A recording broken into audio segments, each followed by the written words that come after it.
Filip! Jā, Dūdiņ. Pados man oranžo švammīti. Lūdzu, kundze.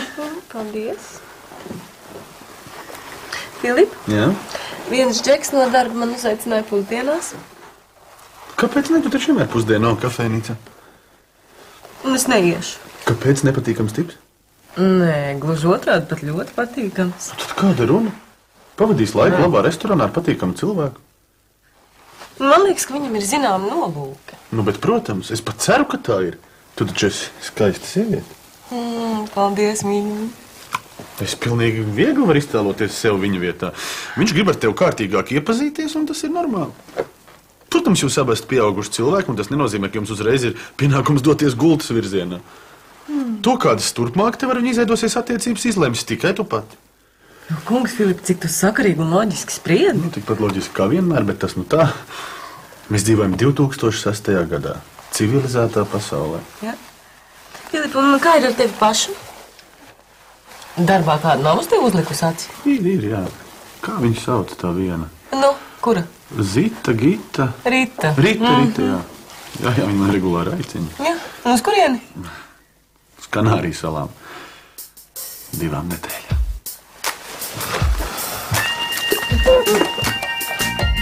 Oh, Jamaica, Jamaica. Filip, padod lūdzu dušu želeju. Nu, ātri salstu. Lūdzu, Dūdiņ. Paldies. Nav par ko? Un lūdzu iedod man uz kuveklīti. Skuveklītis. Paldies. Nav par ko? Un to garo muguras švammi. Oi, nē, tā ir tepat dušā. Manu masāžu simdiņu. Kur tas ir? Es nezinu.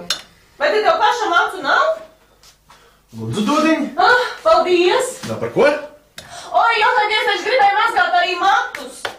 Padod man lūdzu šampūnu un kondicionieru arī. Lūdzu, Dūdiņ.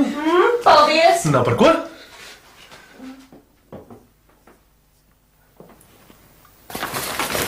Dodiņ, ja es tevi apgrūtinu, tu man tikai pasaki, ja?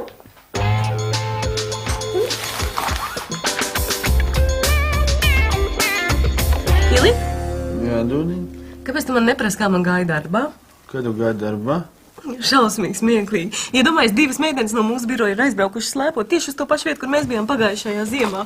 Un tad mēs skatījāmies fotogrāfijas un tā izsmējāmies šausmīgi. Iedomājies, te vienai no viņām bija tāds pats slēpošanas kostīms kā man, tikai tādām oranžām strīpām. Un pēc tam mēs paēdām pusdienas, aizgājām uz sanāksmi, un tad atkal bija baigās smiešanās. Iedomājies, tajā sanāksmi telpā viņām abām 2 vienādi portfelīši, un tur, kur dokuments liek iekšā. Un tā, ka jāiet prom, tad tā viena paņem otras portfelīt ar visiem dokumentiem, un tad Tad ienāca šefs un ārprāts. Ienāca šefs un paņēma mums visus priekšā uz lielā konferenču zāles galda. Žvīgs. Visas 8 pēc kārtas. Iedomājies, viņam tāda prezervatīva zilonīša. Ka mēs iedegāmies. Es jau īpaši. Un es pieceļos uz tā galda kājās kailu un kliedz, aiziet, meitenes, paņemsim priekšā visu šoferīt. Kas viņam atlika, man nepiedalījās. Un tad mēs beidzām orģijas gaitenī un liftā.